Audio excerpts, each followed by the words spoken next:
I always thought I'd be helping Heather pick flower arrangements or tasting mini cupcakes, not refreshing her Instagram on a quiet Thursday night, just to find out who made the bridal party.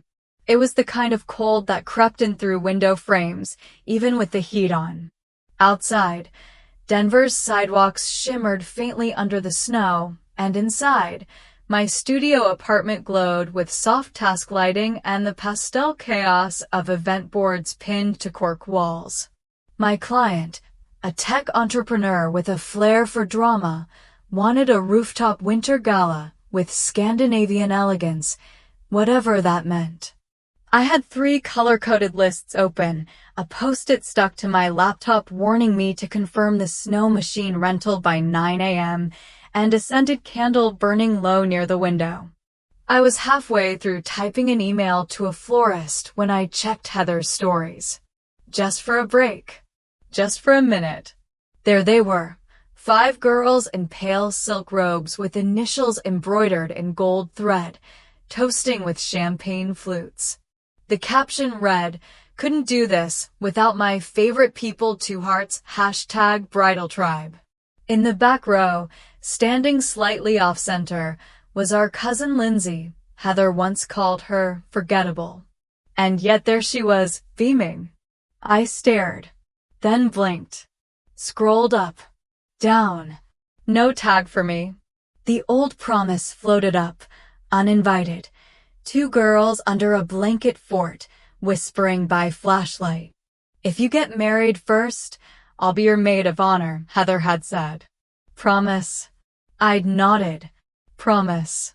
That was 16 years ago, but I remembered it like the smell of our mom's pot roast on Sundays, always lingering longer than you'd expect. The phone buzzed. A FaceTime from home. I adjusted my sweatshirt, smoothed my hair, and answered. The screen filled with the familiar blur of our parents' kitchen. Heather, front and center, smiled too widely. "There she is," Mom chirped, holding the phone at an odd angle. "Your sister's engaged." I saw, I said, too calmly. "Congrats." Heather lifted her left hand. The diamond caught the overhead light like it had been staged. Nathan proposed at the lookout point on his parents' estate. There was a cello player and everything. It was perfect. "That sounds very Nathan," I offered, trying to keep my voice level. "You know, Rachel," Mom interjected, already eyeing someone off camera. "Heather's thinking of a small wedding. Just close friends and family." "Oh," I asked. Would I have to apply or just submit references? They laughed like I was joking. Later that weekend, I flew to Colorado Springs for Heather's engagement brunch. It was hosted in a renovated barn that smelled like lavender and linen spray. Mason jars, burlap runners, mini quiches. All of it straight from a Pinterest board circa 2016. I brought a scrapbook. Not one I made for the brunch. I'd started it years ago, back when Heather was in college. Photos of us in matching Halloween costumes, sleepover selfies, old letters she'd written in colored pens. I thought I might give it to her, a gesture. Something honest. She never asked about it. And I never took it out of my bag. When I offered to help with planning, no pressure, just if you need input, Heather smiled, her eyes fluttering sideways toward her soon-to-be mother-in-law, who was arranging place cards with surgical precision. "Oh, no need," she said quickly. "We've already spoken to someone Nathan's family used. She's local. Keeps things simple." I nodded, like that was fine. That night, curled up on my couch with a mug of too strong chamomile tea, I opened a new message from Maya. "You good?" I stared at the screen, then typed, "Define good." My sister just announced her bridal party on social media like I was a neighbor's cousin she forgot to untag. I hovered over the send button, then deleted it. Instead, I clicked back to Heather's post. 5 bridesmaids. 1 flower girl. No room, apparently for a sister who had once skipped prom to cheer for her ballet recital. The next day, another photo popped up, the bridal party in matching robes, this time holding up signs that read bridesmaid, maid of honor, and sisters at heart. I looked at Lindsay's sign. Bridesmaid. The girl who once stole Heather's mascara and returned it dried out. At that point, I'd had enough. I called Heather. She picked up on the second ring, voice breezy like we were chatting about movie times. Hey, Raj. Everything okay? Am I even invited? There was a beat. Then her voice softened. Of course. We're just keeping things really small. I let that hang in the air. Outside, the snow had stopped. The window reflected my face back at me, tired, unsmiling. Inside, the scrapbook sat untouched at the foot of my bed, its spine bent just slightly from years of being carried but never opened. Some promises fade. Others just get rewritten by people who forgot they ever made them. If you have to ask if you're invited, you're probably not. The snow hadn't melted from the sidewalks yet, but the sky was that strange. Piercing blue Denver gets in January, bright but cold in a way that makes your skin ache. I was sipping reheated coffee from the night before, scrolling through emails when a notification popped up from Megan, my cousin on Dad's side. Oops, wrong link. Ignore this. It was a link to Heather and Nathan's wedding website. Naturally, I didn't ignore it. The homepage loaded with pastel florals and looping harp music. Heather and Nathan, a mountain celebration in Aspen. Underneath, a countdown ticker read, 107 days to go. I clicked around. The gallery had photos of the venue, a luxury resort tucked between pine trees and private ski trails. There were menu options, a suggested dress code, mountain chic, and a list of guest accommodations. Scroll further, and there it was, meet our wedding party. Bridesmaids, 5. Groomsmen, 5. Maid of honor, Lindsay. I froze. Lindsay? The same cousin who once bragged about faking a sprained ankle to get out of gym? Worse, there were sections titled Family Moments and Sisters Forever. Photos of Heather with our mom, our aunts, even her college roommate, but no mention of me. Not even a courtesy headshot in the family slideshow page. I felt like a ghost haunting my own bloodline. My thumb hovered over Heather's contact. Then I typed, "Just saw the site.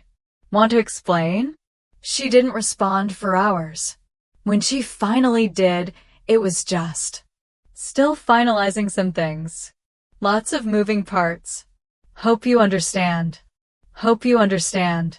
Funny thing, at 16, I'd missed my junior prom to cheer her on at a state dance competition. I still remember the sequins on her leotard and the way she cried in the dressing room, hugging me like I'd saved her life. "I'll never forget this," she'd whispered. Apparently, she had. I set my phone face down and stared out the window. The wind pressed bare tree branches against the glass, scraping like fingers. Denver can feel quiet even in the middle of everything, like the whole city's holding its breath. By the time the sun dipped behind the buildings, I'd worked myself into a knot of anger and confusion. I needed answers, real ones. I called Mom. She picked up after 3 rings, already flustered. "Rachel." "Hi, sweetheart. Everything okay? Did you know I'm not in the wedding?" A pause. "Well, I mean, the guest list isn't fully." "Mom." Another pause. Then a long sigh. "Vivian thinks your career and lifestyle are a bit untraditional. She's very particular about appearances." "Untraditional," I repeated. "Because I own my own company and I'm not married with a labradoodle? She's just protective of Heather's future." And Heather didn't want to cause a stir. By inviting her sister? "Rachel, please don't make this harder than it already is." I hung up before I said something I'd regret. 15 minutes later, Maya knocked on my door holding a brown paper bag that smelled like garlic and fried comfort. She didn't say anything at first. Just unpacked the containers, eggplant parmesan, garlic knots, salad with too much feta, and sat across from me like we were about to perform surgery. "Start talking," she said finally. I told her everything. The website, the photos, the bridal party list. Vivian's disapproval. Mom's hand-wringing. When I stopped, Maya leaned back, arms crossed. "You're not crazy. You're being erased." I blinked. She stabbed a piece of eggplant with her fork. "You always show up for people who don't deserve it. It's like you think being the good daughter earns you something. But this isn't your failure." I didn't respond. I couldn't. Something about her words sank into a hollow space in my chest, the one I'd carefully built around my family for years. I'd patched it with holiday visits and birthday texts and pretending brunches meant closeness. But now, the seams were splitting. At 3 a.m., long after Maya had gone home and the apartment had gone still, I opened my laptop. My fingers hovered over the keys. Solo trips. Cold places. Quiet. No Wi-Fi. The search engine tried to guess what I meant. I typed Iceland. Photos of black sand beaches, moss-covered lava fields, and distant auroras filled the screen. It looked like another planet, empty in a way that felt comforting. No champagne toasts. No matching robes. No questions about why I didn't bring a +1. Then, the screen lit up again. A text from Heather. "Please don't show up. It's just too complicated." My eyes burned. Not from tears, those had come earlier. This was something else. Cold. Solid. Done. I clicked back to the Iceland site. The booking page asked, "Are you traveling alone?" Yes. Yes, I am. I clicked book. The screen turned white, then displayed my confirmation number. Outside, the snow had started falling again, soft and silent. I let it. Iceland doesn't ask you to fix anything. It just lets you stand still until you're ready to move again. The air hit different the moment I stepped out of the airport in Keflavik. It wasn't just cold, it was clean in a way I hadn't felt in years, as if the air had been filtered through stone and silence.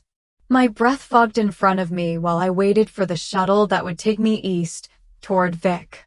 I'd booked a guest house near the Black Beaches, away from the crowds and Instagram hotspots. No itinerary, no timeline, no expectations, just me, a borrowed parka, and a quiet I hoped would heal more than it haunted. The guest house was a low-slung timber cabin set between mossy hills and a stretch of lava field. I checked in with a woman named Ellen who looked like she'd been carved out of the same rock that framed the landscape, lean, wind-chapped, her long hair braided tight. "You must be Rachel," she said, her accent soft but firm. "You booked the quiet room." "I did," I said. "Is that what it's called?" "No. But that's what you needed." That night, over langoustine soup and still warm rye bread, I met the others, Sophie from Montreal, freshly divorced and teaching English online, Miguel from Barcelona, who told stories with his hands and laughed like a door swinging open, and Jens, a widower from Hamburg who had barely spoken since he arrived. We sat around a small table tucked by the fireplace. No one asked why anyone was there. No one asked what we did for a living. The silence wasn't awkward. It was respectful, an offering. Ellen poured a strong anise-scented liquor into tiny glasses and said, "To what we've left behind." The others clinked glasses. I hesitated. When I finally raised mine, I said, "I'm not sure what I've left behind." She looked at me and asked, "Then what are you hoping to find here?" I opened my mouth, then paused. Silence, I said. But the kind that doesn't feel like punishment. The next morning, Ellen offered to take us hiking on a glacier nearby. I almost said no. My legs ached from jet lag and emotional weight, but something about her quiet confidence made me follow. We bundled into her Jeep, bouncing over gravel roads, past waterfalls that appeared like ghosts in the cliffs. At Salheimajokul, we strapped on crampons and followed Ellen onto the ice. The crunch of metal spikes on the frozen surface was the only sound for a long while. About halfway in, she stopped and turned to me. What did you leave behind? I thought of the wedding website, the matching robes, the scrapbook at the bottom of my closet. My place in my own family, I said. She nodded, not as sympathy, but as recognition. I would learn later she'd walked away from a finance job after her father died, refused to return to the company her brothers ran, and hadn't spoken to her mother for 3 years. There was no melodrama in her story, just choice and consequence, like lava cooling into rock. That night, we sat around a fire pit outside, wrapped in borrowed blankets. The auroras hadn't shown up yet, but the stars had the kind that don't blink, just stare back at you like they know things you've forgotten. Miguel went first. He told us about the boyfriend who made him choose between love and family. Sophie shared a story about her ex-husband throwing away a box of letters from her grandfather, on purpose. Jens didn't say much, just poked at the fire until he finally said, "She died before we forgave each other." No one asked who she was. They looked at me.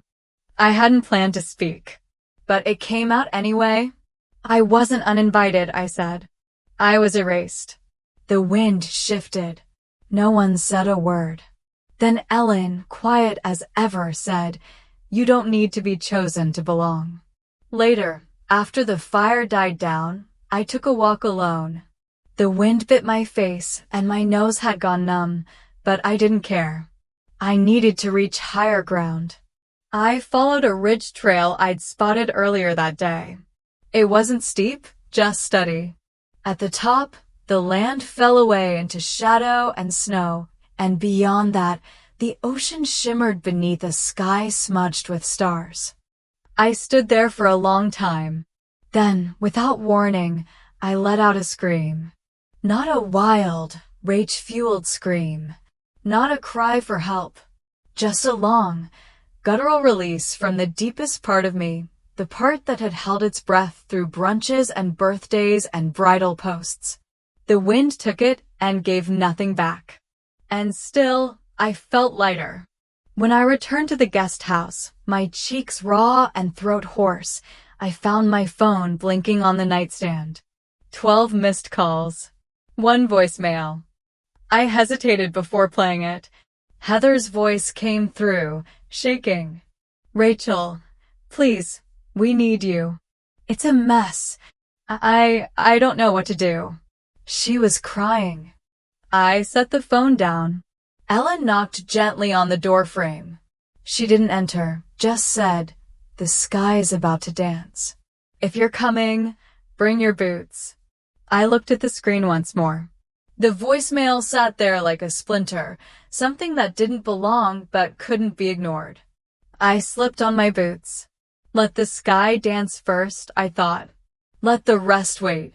When I left for Iceland, I didn't pack for a crisis, but somehow ended up project managing a Colorado wedding from the edge of a glacier. The cottage I was staying in overlooked a stretch of lava field that looked like another planet. Moss covered the rocks in muted green, and thin lines of steam rose from distant vents.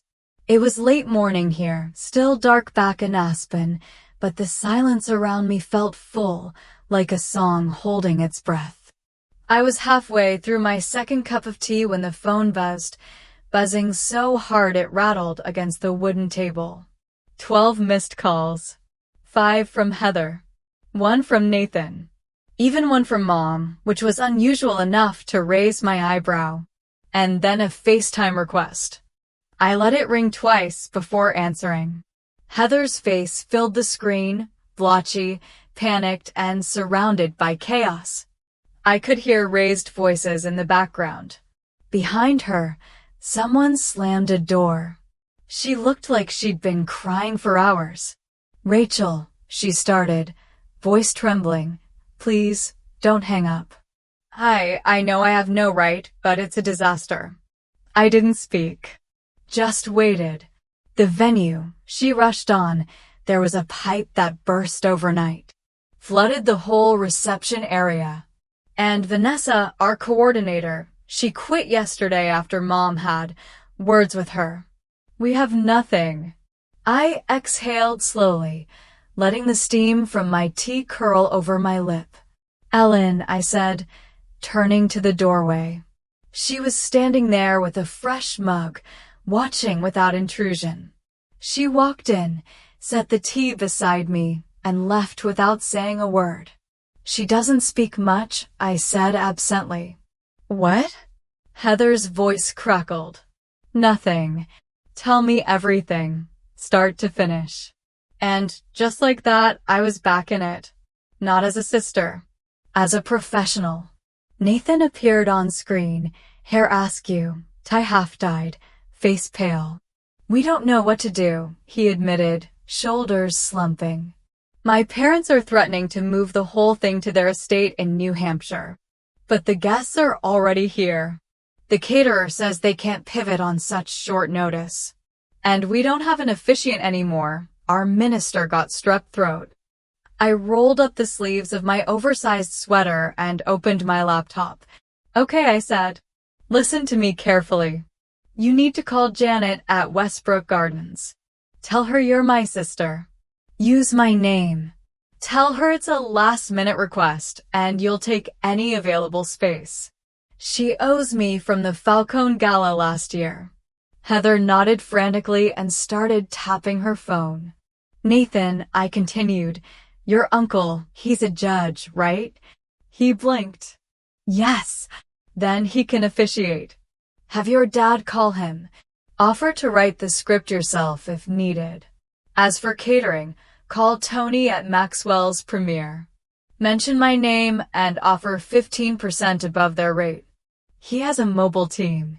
They'll show up within 2 hours if the price is right." Heather looked stunned.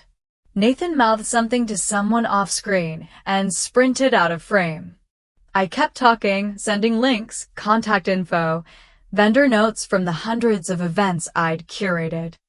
My fingers moved faster than my thoughts, muscle memory guiding them through contracts and logistics and damage control. I barely noticed the geyser puffing in the distance outside the window or the way the frost traced patterns on the glass. I was in the zone. 3 hours passed. I coordinated from a lava field while they scrambled to execute on the other side of the world. Slowly, the chaos shifted to order. Messages pinged back confirming venue change. Catering agreed. Floral arrangements would be salvaged from a nearby event. Janet texted me a photo of the new setup, birch arch, hanging lights, mountain view. Heather's face reappeared, cheeks blotched, eyes swollen, but this time with relief. "I don't know what to say." Vivian's voice cut in faintly behind her. "She's surprisingly competent." I smiled faintly and leaned toward the screen. This is literally my job. For a moment, Heather said nothing. Then she blinked hard, voice softer now. "I wish you were here." I didn't flinch. "You didn't." She flinched instead. There was a long silence. I could hear someone playing soft piano music in the background, maybe to calm the nerves in the other room. I watched her shoulders fall, her face grow quiet in a way I hadn't seen in years. She started, but I cut her off gently. "You have a wedding to finish. I'll stay online until the photographer arrives. After that, I'm going for a walk." Heather nodded. "Okay." Just as the call ended, Ellen reappeared at the doorway. She didn't ask what had happened. just tilted her head toward the porch. "There's light breaking through," she said. I followed her out into the Icelandic wind, the kind that clears your head whether you ask it to or not. For the first time in years, I hadn't cried after a call with my family. I hadn't needed to. I hadn't shrunk to fit the space they gave me. I'd held it fully, and that was enough. People always say, let's move on, like skipping the past is the same as healing. I'm not skipping anything. The kitchen still smelled like childhood, microwaved cheese, overcooked broccoli, the faint tang of lemon cleaner. But the table setting had changed. There were placemats now, and cloth napkins folded too neatly, as if presentation could smooth over the silence that sat between us. It was October. Fall had finally arrived in Denver, brushing the trees with gold. I brought a bottle of red wine because it felt adult, and because I didn't want to arrive empty-handed, even if I was emotionally full. Diane, my mother, greeted me at the door with a hug that didn't linger. "Oh, you cut your hair," she said, already turning toward the oven. "It's sophisticated." Heather was already at the table, hands folded in her lap. Nathan sat beside her, not quite sure where to look. My father, Jack, was at the head of the table, flipping through a newspaper like it was 1997. The casserole was dry. The pie was from the grocery store. The tension was homemade. "So," Diane said brightly, spooning mac and cheese onto my plate, "how's the event world?" "Still planning those things." "Still leading a company," I replied, voice even. Silence. Heather cleared her throat. "I've been thinking about this dinner for months," she said. I waited. "I didn't protect you," she continued. "I chose what was easier." "That wasn't fair." I met her eyes.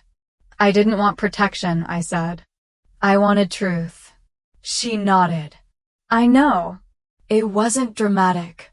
No tears. No table pounding. Just honesty, passed across the plates like salt and pepper. Dad looked up from his paper. "You deserved better from me, too." That caught me off guard.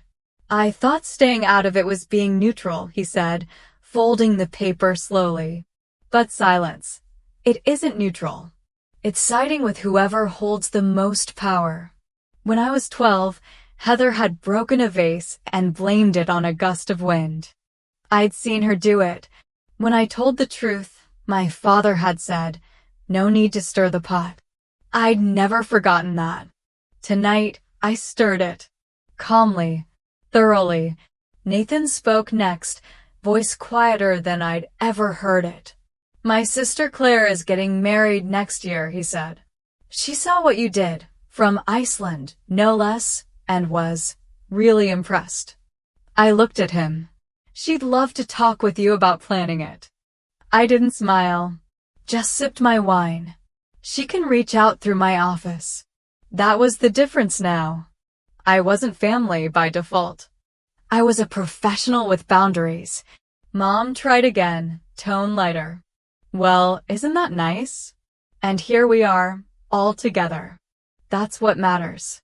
"No," I said gently. "What matters is that we don't pretend this didn't happen." Heather's fork paused midair. "I've been thinking, maybe we try family therapy." I nodded once. "One condition," I said. "We don't skip anything. No erasing. No versions." Agreements came in quiet ways, through shared eye contact, a sigh of surrender, the way my father passed me the last slice of pie without needing to be asked. Later that night, I lay in my childhood room.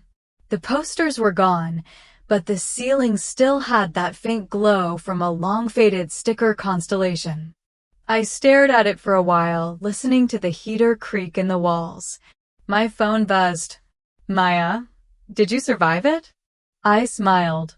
"Me, I showed up." But I didn't shrink. I turned the screen face down and let the dark settle around me, not heavy this time, but solid. Like a door finally closed that no longer needed reopening. Iceland didn't fix me, but it reminded me I was never broken.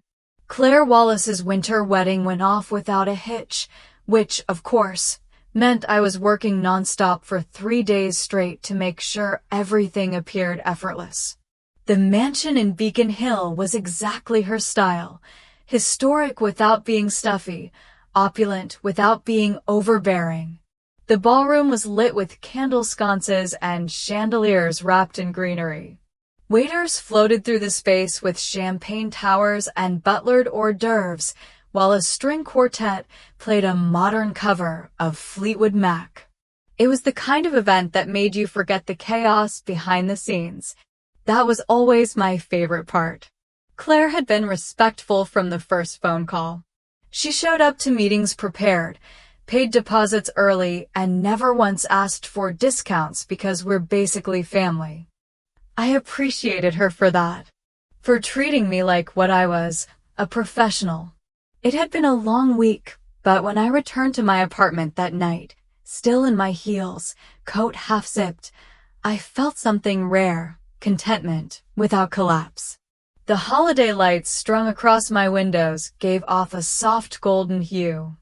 Outside, Boston buzzed in December quiet, city corners glowing with fir wreaths and wet asphalt. I dropped my keys in the bowl, kicked off my shoes, and poured myself a glass of wine that didn't taste like a coping mechanism. On my desk sat a framed photo of the northern lights I'd taken back in February, green streaks bending across a midnight sky. I'd ordered the print on a whim and framed it in something simple. Just looking at it slowed my pulse.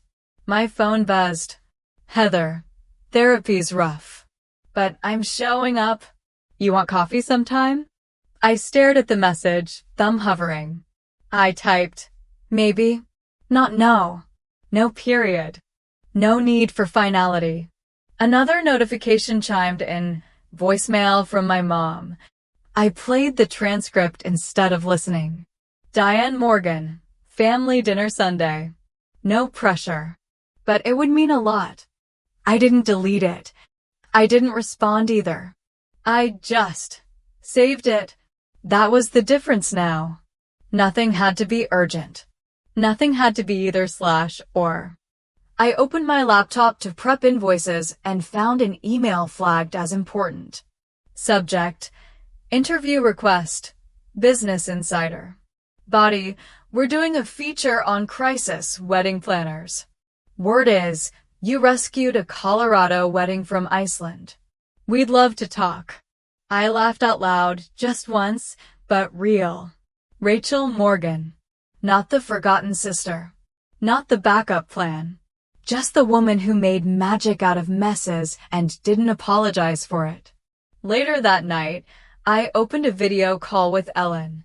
She answered from her cabin, wrapped in a wool sweater, steam curling from her mug. I saw your email, she said. You're famous. Barely, I smiled. But I'm booked solid. She lifted her mug in mock salute.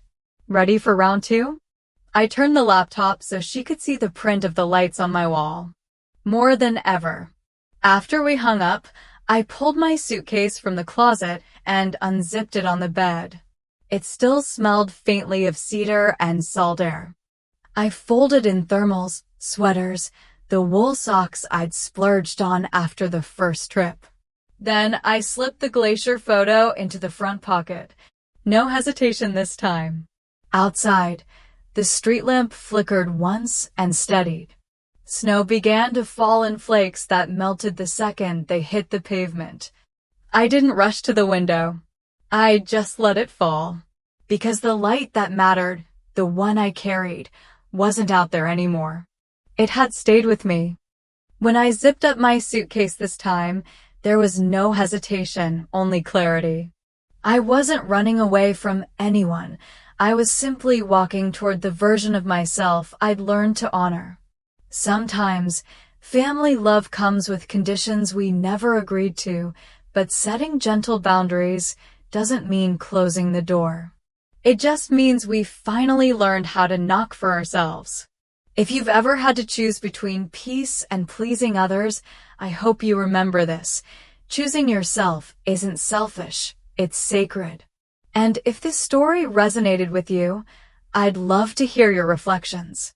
You're welcome to share your own turning point when you stopped shrinking to stay invited.